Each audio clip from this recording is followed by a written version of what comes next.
دوستو، اللہ تعالیٰ کے ایک ایسے نورانی فرشتے جن کا نام حضرت جبرائیل علیہ السلام ہے، ان کو تمام پیغمبروں کے صحابی ہونے کا مرتبہ حاصل ہے، اور یہ اتنے بڑے اور طاقتور ہیں کہ اپنے ایک پنکھ سے، ایک پر سے پوری دنیا کو ختم کر سکتے ہیں۔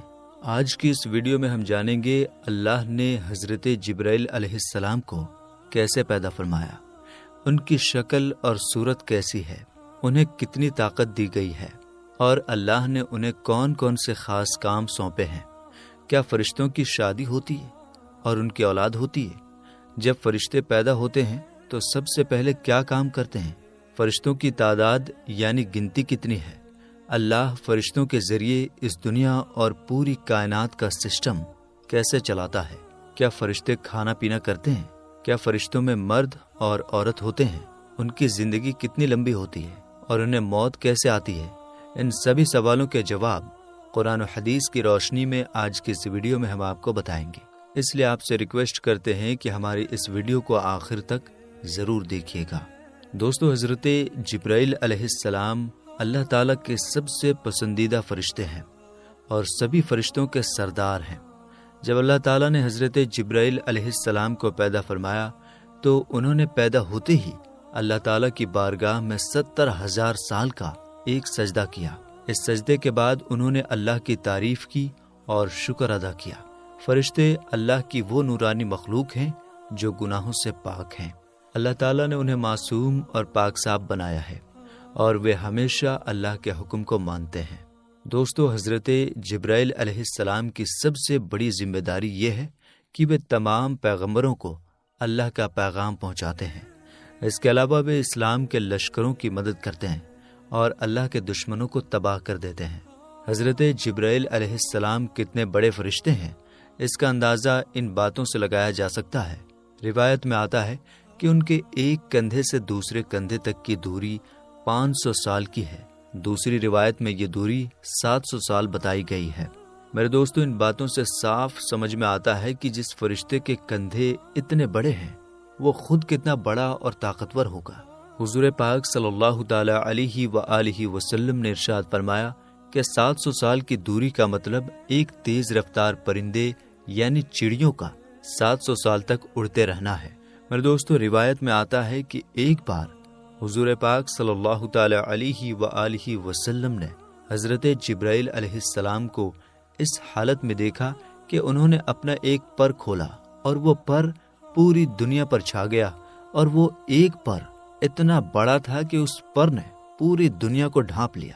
دوستو، اللہ تعالیٰ نے حضرت جبرائیل علیہ السلام کو اتنی طاقت دی ہے کہ اس کا اندازہ اس بات سے لگایا جا سکتا ہے کہ جب اللہ تعالیٰ نے قوم لوط پر عذاب بھیجنے کا ارادہ فرمایا تو حضرت جبرائیل علیہ السلام نے اپنے ایک پر سے قوم لوط کی ساری بستیوں کو اٹھا لیا اور پورے شہر کو تباہ کر دیا۔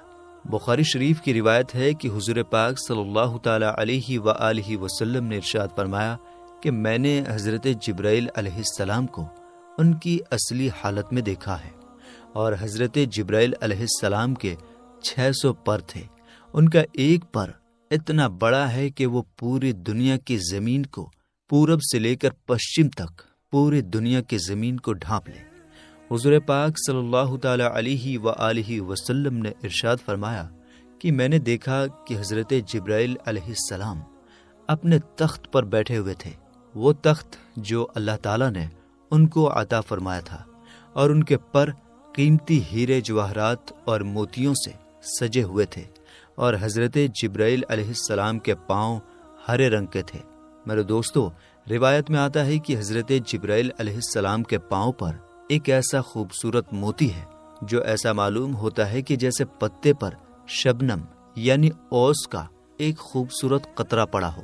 دوستو، حضرت جبرائیل علیہ السلام کی پیشانی یعنی ماتھا بہت روشن ہے، ان کے بال گھنگرالے ہیں، دانت چمکتے ہوئے، اور ان کے سر کی خوبصورتی مرجان پتھر سے بھی زیادہ ہے۔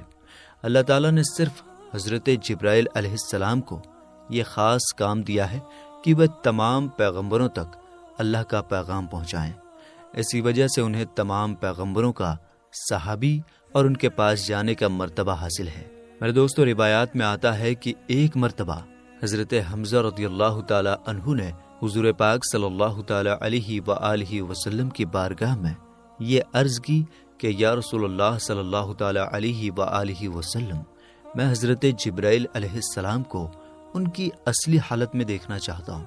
تو حضور پاک صلی اللہ تعالی علیہ وآلہ وسلم نے ارشاد فرمایا کہ اے حمزہ، تو ان کو دیکھنے کی طاقت نہیں رکھتا۔ لیکن پھر بھی حضرت حمزہ رضی اللہ تعالی عنہ نے حضور پاک صلی اللہ تعالی علیہ وآلہ وسلم کے سامنے ضد کیا کہ یا رسول اللہ صلی اللہ تعالی علیہ وآلہ وسلم، میں حضرت جبرائیل علیہ السلام کو دیکھنا چاہتا ہوں۔ تو حضور پاک صلی اللہ تعالی علیہ وآلہ وسلم حضرت حمزہ کو لے کر کعبہ شریف کی طرف چلے گئے۔ وہاں پر حضرت جبرائیل علیہ السلام اپنی اصلی حالت میں موجود تھے۔ اس طرح جب حضرت حمزہ رضی اللہ تعالی عنہ نے حضرت جبرائیل علیہ السلام کے پاؤں مبارک کو دیکھا تو ان کے قدموں کو دیکھتے ہی بے ہوش ہو گئے۔ میرے دوستو، اس روایت سے بخوبی اندازہ لگایا جا سکتا ہے کہ حضرت جبرائیل علیہ السلام اللہ تعالیٰ کے کس قدر جلیل القدر اور کتنے بڑے فرشتے ہیں۔ میرے دوستو، حضور پاک صلی اللہ تعالی علیہ وآلہ وسلم نے ارشاد فرمایا کہ جب بھی اللہ تعالیٰ فرشتوں کو پیدا فرماتا ہے تو پیدا ہونے کے بعد سب سے پہلے فرشتوں کے منہ سے یہ الفاظ نکلتے ہیں، لا حول ولا قوت الا باللہ العلی العظیم۔ اور جب اللہ تعالیٰ نے حضرت جبرائیل علیہ السلام کو پیدا فرمایا تو ان کے منہ سے بھی یہی الفاظ نکلے۔ میرے دوستو، حضرت جبرائیل علیہ السلام کا حضور پاک صلی اللہ تعالی علیہ وآلہ وسلم کے ساتھ ایک خاص رشتہ اور ایک خاص محبت تھی۔ ایک دن حضور پاک صلی اللہ تعالی علیہ وآلہ وسلم نے حضرت جبرائیل علیہ السلام سے ارشاد فرمایا کہ اے جبریل علیہ السلام، تو میرے بارے میں کیا خیال رکھتا ہے یہ تو میں جانتا ہوں، یہ بتا کہ اللہ تعالیٰ کے نزدیک سب سے خاص نبی کون ہے؟ سب سے خاص نبی کون ہے؟ تو حضرت جبرائیل علیہ السلام نے عرض کی کہ یا رسول اللہ صلی اللہ تعالی علیہ وآلہ وسلم، اللہ تعالیٰ کی بارگاہ میں آپ سے زیادہ پسندیدہ کوئی نبی نہیں۔ اس کے بعد حضرت جبرائیل علیہ السلام نے عرض کی کہ یا رسول اللہ صلی اللہ تعالی علیہ وآلہ وسلم، حضرت اسرافیل علیہ السلام اللہ تعالیٰ کے سب سے زیادہ قریب ہیں کہ اللہ تعالیٰ کے بیچ اور حضرت اسرافیل علیہ السلام کے بیچ صرف 70 نوری پردوں کا فاصلہ ہے، لیکن وہ کسی بھی نوری پردے کے اگر ذرا سا بھی قریب ہوا تو وہ جل کر راکھ ہو جائے گا۔ میرے دوستو، معراج کی رات جب حضرت جبرائیل علیہ السلام حضور پاک صلی اللہ تعالی علیہ وآلہ وسلم کو لے کر گئے تو حضرت جبرائیل علیہ السلام سدرۃ المنتہا پر جا کر رک گئے اور کہنے لگے، یا رسول اللہ صلی اللہ تعالی علیہ وآلہ وسلم، میری پہنچ صرف یہاں تک ہے، اگر میں اس سے آگے جاؤں گا تو جل کر خاک ہو جاؤں گا، لیکن آپ کے مقامات تو اس سے آگے شروع ہوتے ہیں اور صرف آپ کو ہی اللہ تعالیٰ نے یہ مرتبہ دیا ہے۔ اس کے بعد حضور پاک صلی اللہ تعالی علیہ وآلہ وسلم خود ہی آگے تشریف لے گئے اور اللہ تعالیٰ کا دیدار کیا۔ میرے دوستو، حضرت جبرائیل علیہ السلام اکثر حضور پاک صلی اللہ تعالی علیہ وآلہ وسلم کی خدمت میں حاضر ہوتے تھے۔ وہ انسانی شکل میں آتے اور صحابہ اکرام بھی ان کی زیارت دیدار کیا کرتے تھے۔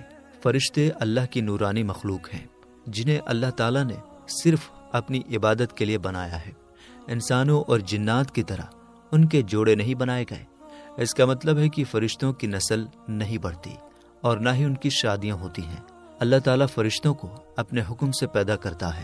اللہ تعالیٰ قرآن پاک میں ارشاد فرماتا ہے، اللہ تعالیٰ کے رسول اور مومنین ایمان لائے اس پر جو اللہ تعالیٰ کی طرف سے ان پر نازل کیا گیا، یعنی قرآن پاک پر، اور یہ ایمان لائے اللہ تعالیٰ اور اللہ تعالیٰ کے فرشتوں پر۔ میرے دوستو، اللہ تعالیٰ نے جو یہ پوری دنیا و کائنات بنائی ہے، اس میں سب سے چھوٹا گرہ یعنی سب سے چھوٹا پلانٹ ہماری دھرتی ہے، اور دھرتی یعنی زمین کی سب سے گہری جگہ سے لے کر آسمان کی سب سے اونچی جگہ تک ایسی کوئی جگہ نہیں ہے جہاں اللہ تعالیٰ کے فرشتے موجود نہ ہوں۔ دوستو، فرشتوں پر ایمان لانا ہر مسلمان کے لیے ضروری ہے۔ بنا فرشتوں پر ایمان لائے کسی مسلمان کا ایمان پورا نہیں ہو سکتا۔ فرشتے اللہ تعالیٰ کی وہ مخلوق ہیں، وہ جیو ہیں جو انسانوں اور جناتوں سے زیادہ طاقتور ہیں۔ کیونکہ اللہ تعالیٰ نے فرشتوں کو نور سے پیدا کیا، اس لیے یہ اللہ تعالیٰ کی نورانی مخلوق ہیں۔ جیسا کہ حدیث پاک میں آتا ہے کہ حضرت عائشہ صدیقہ رضی اللہ تعالی عنہا فرماتی ہیں کہ فرشتوں کو نور سے بنایا گیا، جنات کو آگ سے اور انسانوں کو مٹی سے۔ فرشتوں کی پیدائش کب ہوئی؟ اس کے بارے میں روایات میں آتا ہے کہ فرشتوں کو اللہ تعالیٰ نے انسانوں اور جناتوں سے بہت پہلے بنایا، جیسا کہ اس بات کی طرف اشارہ کرتے ہوئے اللہ تعالیٰ قرآن پاک میں کچھ اس طرح ارشاد فرماتا ہے، اور جب ہم نے فرشتوں کو حکم دیا کہ حضرت آدم علیہ السلام کو سجدہ کرو تو تمام فرشتوں نے سجدہ کیا سوائے ابلیس کے۔ دوستو، اس آیت کریمہ سے یہ بات ثابت ہوتی ہے کہ اللہ تعالیٰ نے فرشتوں کو حضرت آدم علیہ السلام سے پہلے پیدا کیا، اور اسی وجہ سے فرشتے حضرت آدم علیہ السلام کو سجدہ کرنے کے لیے پہلے سے موجود تھے۔ اللہ تعالیٰ جب بھی کسی فرشتے کو پیدا کرتا ہے تو وہ فرشتہ سب سے پہلے اللہ کا شکر ادا کرتا ہے اور اللہ کے لیے سجدہ کرتا ہے۔ جیسا کہ روایت میں آتا ہے، جب اللہ نے حضرت جبرائیل علیہ السلام کو پیدا کیا تو انہوں نے سب سے پہلے ایک لمبا سجدہ کیا اور اللہ کا شکر ادا کیا۔ فرشتے اللہ کی نورانی مخلوق ہیں، یہ گناہوں سے پاک اور معصوم ہوتے ہیں۔ یہ صرف وہی کرتے ہیں جو اللہ تعالیٰ کا حکم ہوتا ہے اور اپنی مرضی سے کچھ نہیں کر سکتے۔ فرشتوں کی کوئی اولاد نہیں ہوتی کیونکہ یہ مرد یا عورت نہیں ہوتے، نہ ہی یہ کھاتے پیتے ہیں۔ ان کی خوراک صرف نور ہے جو انہیں اللہ کی عبادت اور فرما برداری کرنے سے ملتی ہے۔ فرشتوں کی تعداد یعنی گنتی بہت زیادہ ہے، جسے صرف اللہ تعالیٰ ہی جانتا ہے۔ جیسا کہ اللہ تعالیٰ قرآن پاک میں ارشاد فرماتا ہے، اور اللہ تعالیٰ کے لشکروں یعنی فرشتوں کی تعداد کے بارے میں اللہ تعالیٰ کے سوا کوئی نہیں جانتا، لیکن اللہ کے 4 بڑے فرشتے ہیں جو دنیا اور کائنات کا نظام یعنی سسٹم چلاتے ہیں۔ انہیں ملائکہ مقربین کہا جاتا ہے، یعنی اللہ کے سب سے قریبی فرشتے۔ یہ تمام فرشتوں کے سردار یعنی مکھیا ہیں، اور باقی فرشتے ان کے انڈر کام کرتے ہیں۔ میرے دوستو، ملائکہ مقربین یعنی اللہ تعالیٰ کے 4 سب سے بڑے فرشتے کون ہیں؟ اس کے بارے میں حضور نبی پاک صلی اللہ تعالی علیہ وآلہ وسلم نے ارشاد فرمایا کہ یہ 4 فرشتے پوری دنیا اور کائنات کا سسٹم چلاتے ہیں۔ نمبر 1 حضرت جبرائیل علیہ السلام، نمبر 2 حضرت میکائیل علیہ السلام، نمبر 3 حضرت اسرافیل علیہ السلام، نمبر 4 ملک الموت یعنی حضرت عزرائیل علیہ السلام۔ حضرت جبرائیل علیہ السلام کا کام ہے تمام انبیاء کرام کو اللہ کا پیغام، اللہ کا حکم پہنچانا۔ اس کے علاوہ ہواؤں کا سسٹم اور گنہگار قوموں کو تباہ کرنا بھی انہی کی ذمہ داری ہے۔ حضرت میکائیل علیہ السلام کے ذمے بارش اور نباتات یعنی پیڑ پودے، گھاس، سبزیاں وغیرہ کا کام ہے۔ ملک الموت حضرت عزرائیل علیہ السلام کو اللہ تعالیٰ نے تمام انسانوں کی روح نکالنے کا ذمہ دیا ہے۔ حضرت اسرافیل علیہ السلام ان تینوں فرشتوں تک اللہ تعالیٰ کا حکم پہنچاتے ہیں۔ جب اللہ کسی کام کا ارادہ فرماتا ہے تو سب سے پہلے وہ حکم حضرت اسرافیل علیہ السلام کے پاس آتا ہے، اور پھر وہ اسے اس فرشتے تک پہنچاتے ہیں جسے وہ کام کرنا ہوتا ہے۔ ان 4 فرشتوں کی پہنچ 7ویں آسمان کی آخری جگہ سدرۃ المنتہا تک ہے۔ یہ وہ جگہ ہے جہاں سے آگے کوئی بھی فرشتہ، کوئی بھی مخلوق نہیں جا سکتی۔ اس جگہ سے آگے جانے کی اجازت صرف ایک ہی ہستی کو ملی ہے، اور وہ ہیں ہمارے پیارے نبی حضرت محمد صلی اللہ تعالی علیہ وآلہ وسلم۔ اس کے علاوہ ان 4 بڑے فرشتوں کی مدد کے لیے اللہ تعالیٰ نے کئی اور فرشتے پیدا کیے ہیں جو ان کے الگ الگ کاموں میں مدد کرتے ہیں۔ دوستو، ملائکہ مقربین یعنی 4 بڑے فرشتوں کے بعد ملائکہ اسفل کا درجہ آتا ہے۔ یہ دوسرے درجے کے فرشتے کہلاتے ہیں۔ یہ اپنی طرف سے کچھ نہیں سوچتے، بلکہ ان کو جس کام کا حکم ملتا ہے یہ وہی کرتے ہیں۔ انہیں خبر پہنچانے والے فرشتے یا روحانیت بھی کہا جاتا ہے۔ یہ فرشتے زمین پر انسانوں کے دلوں میں اللہ تعالیٰ کی مرضی اور اس کے احکامات ظاہر کرتے ہیں۔ یہ اسلام کی خاطر لڑنے والوں کے دلوں میں بہادری، ہمت اور اللہ کے لیے سب کچھ قربان کرنے کا جذبہ پیدا کرتے ہیں۔ وہیں جو لوگ اللہ کی نافرمانی کرتے ہیں ان کے دلوں میں ڈر اور کمزوری کے خیالات ڈالتے ہیں۔ ان فرشتوں کی پہنچ بیت المعمور تک ہوتی ہے۔ بیت المعمور سدرۃ المنتہا سے نیچے ایک خاص جگہ ہے۔ اسے فرشتوں کا کعبہ کہا جاتا ہے۔ ہر روز 70,000 فرشتے اللہ تعالیٰ کی عبادت اور طواف کرنے آتے ہیں۔ یہ فرشتے وہی کام کرتے ہیں جو 4 بڑے مقرب فرشتے انہیں کرنے کا حکم دیتے ہیں۔ میرے دوستو، ان فرشتوں کے بعد زمین و آسمان کے فرشتوں کا مرتبہ ہے، جن کو ملائکہ ارضی السماوی بھی کہا جاتا ہے۔ فرشتوں کی اس جماعت کے بارے میں آتا ہے کہ یہ فرشتے ہر وقت اللہ تعالیٰ کی عبادت میں لگے رہتے ہیں، اور یہ فرشتے اللہ تعالیٰ کے آخری نبی حضرت محمد صلی اللہ تعالیٰ علیہ وآلہ وسلم پر درود پاک بھیجتے ہیں اور مومنین پر رحمتیں نازل کرتے ہیں، اور ان کے لیے توبہ و استغفار کرتے ہیں، اور کافروں پر لعنت اور ملامت کرتے ہیں۔ میرے دوستو، حدیث پاک کے مطابق آسمان میں 4 انگلیوں کے برابر کوئی ایسی جگہ خالی نہیں جہاں پر کوئی فرشتہ اللہ تعالیٰ کی عبادت کے لیے رکوع یا سجدے میں نہ ہو، جیسا کہ اللہ تعالیٰ قرآن پاک میں ارشاد فرماتا ہے، اور اللہ تعالیٰ کے جتنے فرشتے ہیں وہ اسی کو سجدہ کرتے ہیں اور وہ تکبر نہیں کرتے۔ میرے دوستو، کرامن کاتبین یہ فرشتوں کی وہ قسم ہے جو ہر وقت ہر انسان کے ساتھ رہتی ہے، اور اللہ تعالیٰ نے ان فرشتوں کو اس کام پر لگایا ہے کہ یہ ہر انسان کے ہر عمل کا حساب و کتاب رکھتے ہیں۔ ان میں سے ایک فرشتہ ہر ایک انسان کے دائیں کندھے پر ہوتا ہے اور دوسرا فرشتہ ہر انسان کے بائیں کندھے پر ہوتا ہے۔ میرے دوستو، کرامن کاتبین 2 فرشتوں میں سے دائیں طرف والا فرشتہ نیکیاں لکھتا ہے اور بائیں طرف والا فرشتہ گناہ لکھتا ہے۔ دوستو، جس طرح دنیا میں بسنے والے انسانوں کے لیے اللہ تعالیٰ نے فرشتوں کو تعینات کیا ہے، اسی طرح اللہ تعالیٰ نے جنت اور جہنم کے اندر بھی فرشتوں کو تعینات کیا ہے۔ جنت کے اندر کام کرنے والے فرشتوں کو خزنۃ الجنہ کہا جاتا ہے۔ یہ فرشتے جنت میں رہنے والے انسانوں کی خدمت کرنے والے فرشتے ہیں، اور جنت میں موجود تمام فرشتوں کے سردار کا نام رضوان ہے، اور انہیں دروغائے جنت بھی کہا جاتا ہے۔ میرے دوستو، جہنم کے اندر کام کرنے والے فرشتوں کو خزنۃ الجہنم کہا جاتا ہے۔ جہنم کے اندر بھی اللہ تعالیٰ نے بہت سارے نگرانی رکھنے والے فرشتوں کو پیدا فرمایا ہے، جیسا کہ ان کے بارے میں اللہ تعالیٰ ارشاد فرماتا ہے کہ یہ وہ فرشتے ہیں جو جہنمیوں کو ابلتا ہوا پانی اور کھانا پیش کریں گے، اور جہنمی فرشتوں کے سردار فرشتے کو دروغائے جہنم کہا جاتا ہے۔ میرے دوستو، اب بات کرتے ہیں موت کے فرشتے کی۔ یہ فرشتے انسان کو ایک دنیا سے دوسری دنیا میں پہنچا دیتے ہیں۔ ان تمام فرشتوں کے سردار کا نام عزرائیل ہے، جن کو ملک الموت علیہ السلام بھی کہا جاتا ہے۔ میرے دوستو، کچھ فرشتے ایسے ہیں جو اللہ تعالیٰ کے عرش کو اٹھائے ہوئے ہیں، جن کو حاملین عرش کہا جاتا ہے۔ یہ فرشتے ہر وقت اللہ تعالیٰ کی حمد و ثنا کرتے ہیں اور اللہ تعالیٰ کی پاکی بیان کرتے ہیں۔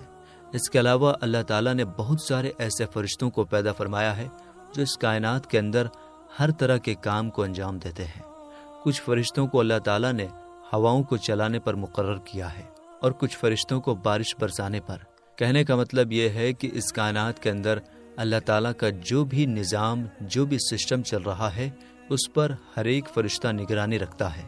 میرے دوستو، فرشتوں کو موت کب آئے گی، اس کے بارے میں روایات میں آتا ہے کہ اللہ تعالیٰ نے تمام فرشتوں کو قیامت تک کے لیے زندگی عطا فرمائی ہے۔